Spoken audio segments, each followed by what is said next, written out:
Leonardo Curcio es comunicador, académico y analista político. Conduce un programa radiofónico en Radio Fórmula y un programa de televisión en ADN 40. Es articulista en El Universal e investigador en el Centro de Investigaciones sobre América del Norte. Es autor de títulos como Orgullo y Prejuicio, Reputación e Imagen de México, El Presidente, Filias y Fobias que definirán el futuro del país, y de Vecinos, México y Estados Unidos en el siglo XXI, su más reciente libro. Además, hay que mencionar que es consejero de la revista Este País. Sí, señor. Pues mira, quisiera comenzar por preguntarte un poco acerca del título, ¿no? Porque esta palabra de vecinos habla de una proximidad, de un límite, ¿no? En ese sentido, ¿qué tan cerca y qué tan lejos queremos estar de Estados Unidos? ¿En qué consiste nuestra vecindad con este país? Muchas gracias por la entrevista, muchas gracias por la presentación. A ver, vecinos, la idea es también jugar con el texto de hace algunos años que un importante corresponsal de New York Times escribió el Vecinos Distantes. De los 80s a la fecha, seguimos siendo vecinos, no hay duda. El tema es si vale la pena tener un apellido o no. Yo creo que en los últimos años, básicamente desde el 93, la redefinición del sistema internacional después de la caída de la Unión Soviética implicó pues un principio de regionalización, al que volvemos ahora de manera muy intensa, pero ese es quizá tema de otra conversación. En ese momento México opta por integrarse al bloque norteamericano, un poco nolens volens, o sea, no es que hubiera muchas alternativas, se exploró la posibilidad, por cierto, Federico Reyes Heroles lo recuerda muy bien, de pensar en acercarnos más a Europa, una Europa que en aquel momento estaba mucho más preocupada por los temas de la Europa del Este, que bueno, habían sido parte de la órbita soviética, pero regresando a la opción, en este caso mexicana, es integrarnos a la América del Norte, se convierte en la gran opción geoeconómica, geopolítica y estratégica del país, y del 93 al 2023,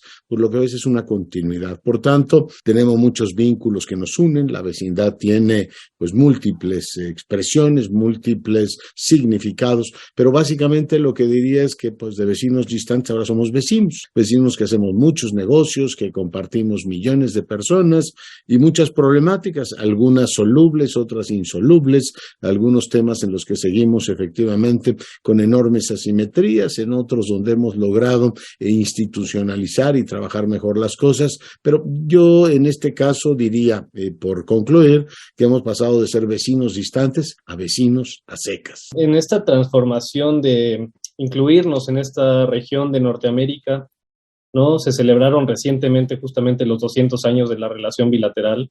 ¿Qué significa Norteamérica, ¿no? ¿Qué significados tiene para México? Pues significa fundamentalmente, en este caso, una región económica y comercialmente muy coherente. Hoy estamos hablando de que la principal oportunidad de este país, del nuestro, se llama nearshoring, que no lo hemos logrado todavía aterrizar con una palabra apropiada. Cuando no sabemos cómo explicar las cosas, preferimos decirlas en inglés, como nos ocurre con el Internet. Todo el mundo dice las expresiones en inglés porque así te evitas explicar. No sabemos bien qué significa nearshoring o si es lo mismo que ally-shoring o friend-shoring. Lo que sabemos es que estamos cerca y que eso nos conviene, que estamos dentro de una lógica económica, con lo cual pues el desplazamiento de empresas desde China hasta cualquier otro país a regiones cercanas a los Estados Unidos, porque esa es su prioridad. Ellos, igual que la década anterior, redefinieron el mapa de su dependencia energética, ¿te acuerdas después de la guerra de Irak, etcétera? Dijeron, no tenemos por qué depender de fuentes de abasto inestables o potencialmente riesgosas, desarrollaron el shale gas, toda esa revolución que los llevó a redefinir el mapa, es decir, tenemos que depender lo más posible de un entorno cercano. En este caso a México le beneficia esa vecindad y básicamente lo que significa América del Norte es eso, ¿no? La posibilidad de un espacio que ahora se llama TEMEC, en otro tiempo se llamó Telecán, un espacio norteamericano coherente, con ciertas reglas, con mecanismos de resolución de conflictos y con la pretensión de que se aspira a defender los mismos valores económicos y comerciales. No así en otros ámbitos de los que si quieres platicamos más adelante, no hemos logrado cuestionar, por ejemplo, una idea de mercados de trabajo de América del Norte o cosas en el ámbito simbólico y de la intersubjetividad más profundos. Lo que significa América del Norte es un mercado, en este caso, definido por un tratado de libre comercio recientemente renegociado y que pues le da a la región la posibilidad de tener un intercambio comercial multimillonario y a México, pues su vocación principal, que también es una de las grandes transformaciones de los últimos 30 años, de ser un país que pensaba su desarrollo autocentrado, es decir, pensaba en su mercado interno, a hoy ver su principal fortaleza en la dependencia económica, comercial y de inversiones de los Estados Unidos. Y en ese sentido, ¿no? Siguiendo hablando de esta idea de Norteamérica como una región económica, ¿dónde quedan estas otras concepciones como Centroamérica, como Latinoamérica? ¿Cómo se integra México además a estas otras? ¿O cómo choca,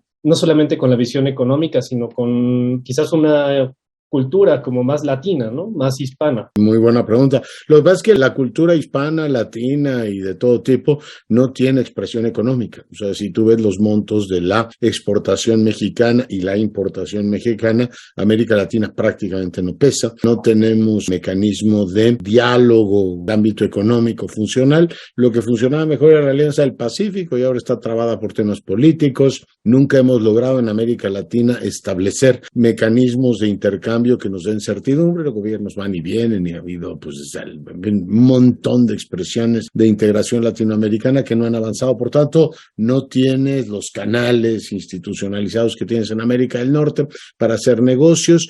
Tampoco tienes ni las vías de comunicación ni la infraestructura. Si tú intentas ir a Paraguay, pues vas a sufrir. Si intentas ir a prácticamente cualquier capital sudamericana, tu opción de conexión será mucho menor que si vas hacia América del Norte.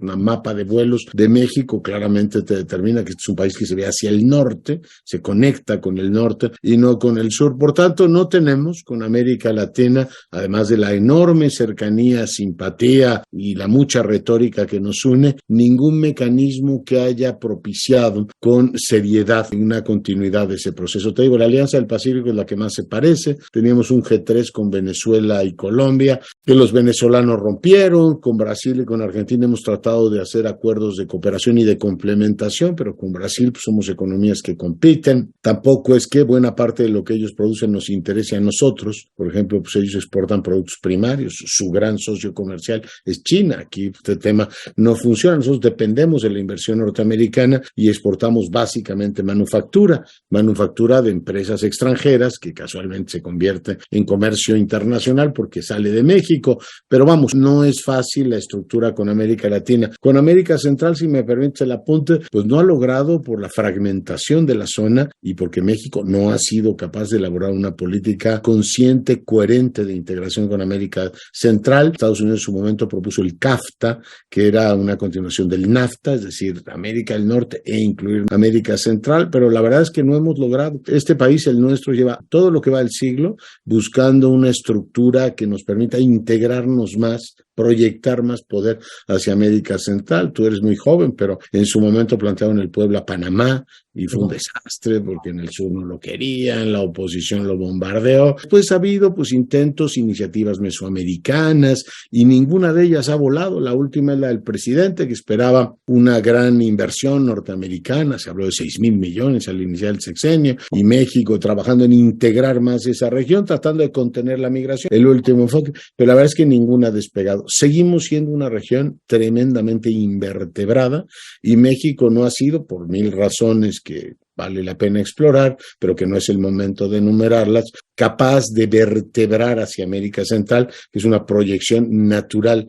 de su poder, esta cercanía, ¿no? Esta integración. Y Estados Unidos pues, no ha manifestado tanto interés por América Central como lo manifestaba en los 80, pero por otras razones. Trata sobre esta notoriedad que ha alcanzado el nearshoring en los últimos 3 meses, ¿no? Quizás desde diciembre del año pasado. No sé cuál sea tu percepción, pero se le ha dado un halo de novedad. Ahora es la oportunidad. Mi pregunta es, ¿en qué medida es un fenómeno novedoso o es una tendencia que viene de más atrás, que viene de la firma de los tratados comerciales con América del Norte? Es una cuestión que viene desde más atrás, pero no tengo la menor duda que estamos ante un fenómeno nuevo. O si me permites decirlo, es como haber pasado de un coche de carburador a un turbo inyección. Es decir, lo que tienes es un proceso que acelera, en este caso, la cercanía, por 3 razones que enumero de manera telegráfica. El primero es la disputa Estados Unidos-China, desde la diplomacia del ping-pong hasta mediados de la década anterior había funcionado, ¿no? Una China que ascendía y que vivía tranquilamente con Estados Unidos, que de todas maneras decía, yo soy la primera potencia económica, estos no me van a alcanzar. Desde mediados de la década anterior hasta ahora, Estados Unidos ha cambiado completamente su percepción de que puede cohabitar con China. La famosa esta que llaman trampa de Tucídides, ¿no? Es decir, una potencia que envejece con una potencia ascendente. Parecía como si pudieran vivir en el mundo sin problemas. China hablaba de su ascenso pacífico. En estos últimos tiempos se ha amargado brutalmente esa relación y los Estados Unidos han planteado de manera excluyente la relación. O estás con ellos, estás conmigo. Ahí tienes un segundo elemento que ha acelerado el fenómeno del nearshoring, que es el la turboinyección, o no sé cómo se llaman los motores más modernos que hay, una especie de híbrido hiperpotente, es la disputa en innovación tecnológica, ¿no? Los chinos han dado saltos verdaderamente serios en esta materia, la 5G, pero por supuesto todo lo que tiene que ver con inteligencia artificial, y los americanos empiezan a sentir ya no pasos en la azotea, sino que ya les ocuparon la habitación del segundo piso. Pues naturalmente plantea el desafío del poder americano en otro ámbito. El poder, tú sabes, tiene muchos campos, desde el militar, cultural, todos los que tú quieras. Pero hay otro que tiene que ver con la innovación en estos tiempos en los que los chinos ya están desafiando. Entonces hay una inquietud enorme por ese tema que pues naturalmente lleva a los americanos a presionar, a acelerar más el tema de estás con nosotros o no. En México vas a ver en los próximos meses las prohibiciones a TikTok, probablemente tengamos una reducción de la presencia de Huawei en México, es decir, a ver, tienes que estar conmigo. Y el tercer componente que también se ha acelerado brutalmente, en realidad son dos más. Uno tiene que ver con la pandemia, la crisis logística, que en este caso pues, llevó a que Estados Unidos dijera, a ver, eso de tener todo tan lejos y tan disperso tampoco es tan práctico. Suponíamos que el mundo iba a funcionar siempre muy bien. La verdad es que la globalización se ha complicado. Tener más cerca a mis proveedores no es una cosa menor. Y la otra es la presión social de los Estados Unidos por reindustrializarse. Durante años tuvimos este proceso de que se vayan las automotrices a México, que China se convierta en el taller del mundo. Aquí nosotros nos dedicamos a la economía de la nueva generación y coches, televisiones, todo eso que lo produzcan en otra parte. De pronto tienes una zona profundamente empobrecida, esto que llaman el Rust Belt en Estados Unidos, todos los trabajos están yendo a otros países y esa presión social que en el caso del 2016 explica la elección de Trump, tenemos que traer las inversiones de regreso a América. Entonces tienes el Make America Great Again, Buy American, o sea, todas las expresiones de que el dinero nos tiene que regresar aquí. Claro, aquí en México tienes al presidente que entiende eso como sustitución de importaciones, o sea, dependamos lo menos posible de ellos. Y bueno, ligado a estos dos fenómenos, la crisis logística y a la petición de reindustrialización, pues Estados Unidos dice, por ejemplo, oiga, ¿y por qué los chips, los semiconductores los tenemos distribuidos en todo el mundo o los tenemos en zonas riesgosas como Formosa, ¿no? Como Taiwán? Pensemos en relocalizarlos en América, ¿no? Tráetelos a Arizona y bueno, pues tú tienes un montón de inversiones, el IRA que ha comentado Suárez Dávila en la revista, todo te lleva a un fenómeno de volvamos a la región, es decir, pensemos en regionalizar el mundo. Por tanto, sí es un tema, tienes toda la razón, que viene desde los 90, pero en este caso le han puesto un turborreactor que lleva a que el asunto tenga mucho más, en este caso, premura, mucho más presión en la agenda pública que el que ha tenido o que había tenido en los años anteriores. Esta visión del desarrollo económico, de traer nuevamente, de acercar las cadenas de suministro hacia el mercado más grande del mundo, que es Estados Unidos, parece que deja de lado un poco la conservación de los recursos y los ciclos ecológicos. ¿Tú qué balance harías de esta situación, no? También la huella de carbón que dejas en este caso, traer productos desde distancias enormes, un asunto también relevante que hay que incorporar. El gobierno de los Estados Unidos lo ha planteado también como una preocupación. Hasta ahora, los temas de medio ambiente no han tenido, periodo que yo estudio América del Norte, una relevancia en la agenda. Los Estados Unidos nos pusieron como acuerdo complementario el Telecán, allá en 90, un acuerdo paralelo sobre temas ambientales. Yo le preguntaba al responsable cuántas veces se había utilizado, la verdad es que no se utilizó nunca. Las prioridades en materia ambiental han sido mucho más desde el punto de vista retórico que propiamente un elemento que condiciona el tipo de intercambios, pero claramente hoy se han vuelto razones ya ajenas a la propia voluntad de los países y parte de una agenda global en un tema insoslayable, ¿sí? Hay también una serie de prejuicios que tú mencionas en tu libro que tienen más de 200 años de existir. ¿Qué importancia, qué límites pone a la relación bilateral como toda esta cuestión ideológica? La intersubjetividad, la forma que nos vemos unos a otros. De América del Norte es básicamente un espacio comercial, un espacio de inversiones con reglas y al mismo tiempo pues todo lo demás está informal o depende de la buena voluntad de los vecinos, concretamente la forma en que nos vemos. México decidió que toda esa parte del 18 no la cuentan, nuestra historia parece que empieza en el 1810, ya la historia independiente y no el avance de los angloamericanos en los territorios que antes formaban parte de la Nueva España, ¿no? Es decir, básicamente la Luisiana, por supuesto en otro momento más antiguo la Florida. Nosotros perdemos la parte de una guerra terrible, inicua, California, en fin, lo que conoces tú, ¿no? Texas, Nuevo México, Arizona, etcétera. Poco a poco se va desarrollando esta idea de que somos vecinos irreconciliables y que la frontera es una fuente de problemas permanentes. La gran división empieza entonces a establecerse de una manera atroz porque por la frontera significa progreso de un lado y atraso del otro, legalidad de un lado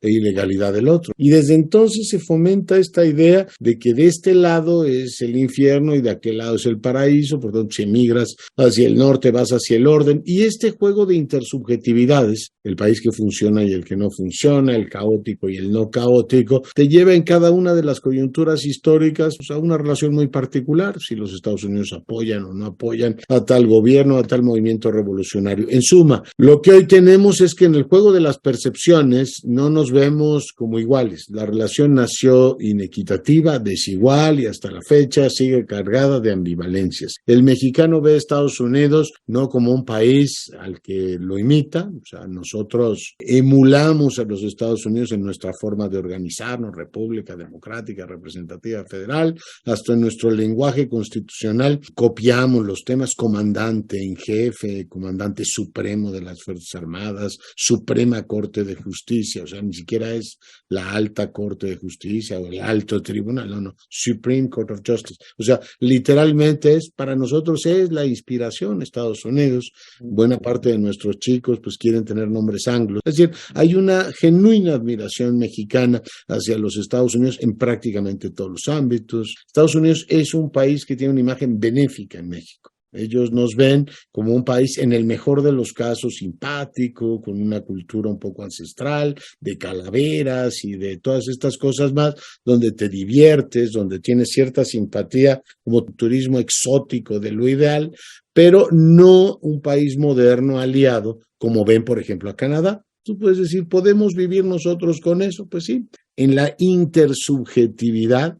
México sigue siendo un país complicado, un país no del todo confiable, en el que se hacen buenos negocios, o, en la versión agresiva, un país caótico, un país del cual hay que desconfiar, al cual, déjame resumirlo en una palabra, hay que ponerle un muro, porque son un peligro para nosotros. Una pregunta que te podría hacer es cómo transformar esas narrativas. Llevas una línea de investigación que va mucho de la mano del soft power. ¿Sí? ¿Qué nos podrías mencionar? En el libro que tú citabas al inicio de El orgullo y prejuicios, es el tema de cómo nos vemos. Este país se sigue contando en clave efectivamente pues muy tradicional, ¿no? La mejor expresión de México siguen siendo calaveras y Fridas Kahlo, pues así nos ven, o sea, no hay manera. Si España exportara manolas y toreros, pues se les vería así, ¿no? Un país que intenta dar una cara diferente, es un país que podría recibir a Tesla, que tiene una universidad de clase mundial, que dice, oiga, yo no renuncio a mi tradición, pero también soy un país en el cual pues hay una serie de elementos novedosos, una sociedad innovadora, una sociedad sofisticada y cosmopolita. Todo eso hay que contarlo. México es un país que sugeriría también que no tiene un canal internacional que cuente, en este caso, sus noticias en lengua inglesa, para aquel que los quiera efectivamente conocer. Tampoco tenemos una expansión en redes que genere una conversación sobre lo que es la mexicanidad contemporánea. México no ha logrado salir de la imagen, quizá porque su pasado sea mucho más glorioso que su presente y mucho más glamoroso que su futuro. Habría que ir nutriendo con contenidos en redes sociales de algo diferente. ¿Cuál es la percepción que este gobierno, que se desentiende completamente el diálogo y la mirada externa, ha logrado desde fuera? Pues ahora un país que está tratando de cargarse las instituciones electorales, esa percepción, ¿no?, de un país moderno, democrático, profundamente comprometido con valores internacionales, que hace cosas útiles por los demás. Déjame anotar una última. Sigue habiendo una guerra, una invasión rusa a Ucrania. México no ha dicho nada. O sea, bueno, no ha dicho, ha votado en Naciones Unidas y ha hecho, digamos, en esa parte lo correcto, pero no es un país que se haya volcado por la paz o que esté haciendo cosas. Los países ganan notoriedad cuando hacen cosas útiles por los demás, por la humanidad. Y este presidente no le ha arriesgado ni en el ámbito del cambio climático. Fuimos a Sharm el Sheikh de la mano de Estados Unidos, eso también es importante. No apostamos demasiado por hacer cosas que entusiasmen a la humanidad. Y el último punto, tampoco tenemos grandes marcas mexicanas que destaquen en el exterior, ¿no? Y pienso en grandes marcas, desde grandes marcas automotrices o grandes innovaciones mexicanas hasta temas deportivos en los que tampoco nos va muy bien, salvo el Checo Pérez. Es una gran marca, ¿no? Ahora. Pues es que sí ayuda, pues el prestigio de México sube. Algún cineasta también ayuda, ¿sí? Todos los, sí, el cine, ¿no? En México actualmente es muy, muy relevante y reconocido a nivel mundial. Quisiera ir terminando la entrevista, la charla. Es más hacia cómo fue construido como el libro. ¿Cuáles fueron como tus intereses en articular tu práctica periodística, tu práctica como comunicador y tu práctica como investigador? ¿Y cómo se amalgaman, ¿no?, digamos, en vecinos? He tenido la fortuna de ver, además, en primera persona, buena parte de lo que narro ahí como periodista. Pues es la historia de hoy, es la historia de los últimos años. Y mi preocupación fundamental era armar el modelo. Porque por un lado, pues tú puedes contar una América del Norte que está basada en lo que platicamos al principio, ¿no? Una autopista muy bien hecha, de Temec, Telecán, en donde tiene reglas, está institucionalizado, pero al mismo tiempo veía que hay otra que se hace y deshace cada 6 años, que es la pista de la seguridad. Viene un gobierno y empieza a rehacer la cooperación sobre nuevos marcos, que si Mérida, ahora el entendimiento bicentenario. Tenía un primer elemento de contraste, ¿no? Cómo unir. Por un lado tienes la autopista que funciona perfectamente pavimentada y por el otro lado tienes un camino ahí con unos agujeros impresionantes. Cada 6 años se va rediseñando, por tanto un contraste muy amplio. Y luego tenía otra pieza abajo, que era la del mercado laboral, en donde de plano, ya no hablamos de eso, México y Estados Unidos en 20 y tantos años han decidido no hablar del tema. Son muchos millones de mexicanos que trabajan indocumentadamente en los Estados Unidos y de eso, mira, prefieren no hablar. Por tanto, tienes un contraste enorme entre esa autopista, los sube y bajas que te refería en seguridad, y un mercado laboral que pues la gente viaja y trabaja como puede, en las condiciones que puede, y lo que te dicen cada día, lo dijo Ken Salazar ayer, es que el sistema está roto, broken. Y tú dices, bueno, it's broken. O sea, ¿qué significa que esté roto, sea disfuncional? ¿Que vamos a vivir así? Pues yo constato en el libro que llevamos 20 y tantos años viviendo así. No hay gobierno que meta la mano ahí, ni americano ni mexicano. Hemos avanzado mucho en materia económica, diálogo económico de alto nivel, pero las percepciones siguen siendo de que México es un país complicado, que no es necesariamente un socio confiable, y esas asimetrías, esos contrastes, los traté de aglutinar, codificar en el libro y mostrar que, pues igual que hay personalidades complejas, las relaciones son complejas entre las personas y en las naciones, y tienen luz, tienen sombras, tienen auténticos agujeros negros, y eso es, en pocas palabras, lo que me llevó a codificar y plantear el libro. Espero que sea de interés de los lectores. Seguro que sí interesará y tendrá muchos lectores. Última pregunta. Vienen las elecciones de 2024 y quisiera saber qué avisoras, cuáles son los desafíos más puntuales justamente encaminándonos hacia la elección presidencial. Quien sea el próximo presidente de México, la relación económica con los Estados Unidos es fundamental. La vecindad hoy es un beneficio, una bendición desde el punto de vista económico y que hay que aprovecharla. No funciona sola, hay que tener también infraestructura, educación, todo lo que hace falta. O sea, la vecindad per se no resuelve todo, hay que trabajárselo. Tendrá que redefinir el marco de las relaciones en materia de seguridad. La relación que traemos con la DEA está completamente fracturada. Con con esta administración, y la grave crisis de fentanilo no va a dejar de estar presente en los próximos años. Obviamente Estados Unidos sigue diciendo, el último informe de la DEA, que vale la pena explorar, dice, pues las dos amenazas más grandes que tenemos son dos organizaciones criminales mexicanas. Te dejan ver que pues el gobierno mexicano no las ha combatido y se convierten en un irritante, bueno, peor que irritante, de la relación. Quien sea electo presidente de México necesariamente tendrá que, en este caso, enfrentar ese tema, tener sintonía y tener, en este caso, el pragmatismo necesario para relacionarse con ellos y tratar de construir, digo yo, una América del Norte que no solo haga negocios, que también reconozca que hay seguridad, un ámbito más amplio, y México se atreva a decir lo que pues no se ha atrevido a decir en 20 y tantos años. Lo dijo un poco Fox y finalmente después del 2001 lo mandaron callar. Hay millones de mexicanos trabajando allá. ¿A esos quién los defiende? El gobierno de la 4T, los defiende Biden. ¿Quién se va a hacer responsable de todo eso? Suma, el próximo presidente de México, pero que no siga eludiendo, presidenta, no sé, y quien vaya a ser, siga eludiendo ese tema que es de enorme actualidad. En fin, creo que por ahí van las cosas. Completamente de acuerdo. Pues muchísimas gracias, Leonardo. Fue un gusto conversar contigo. El gusto es todo mío.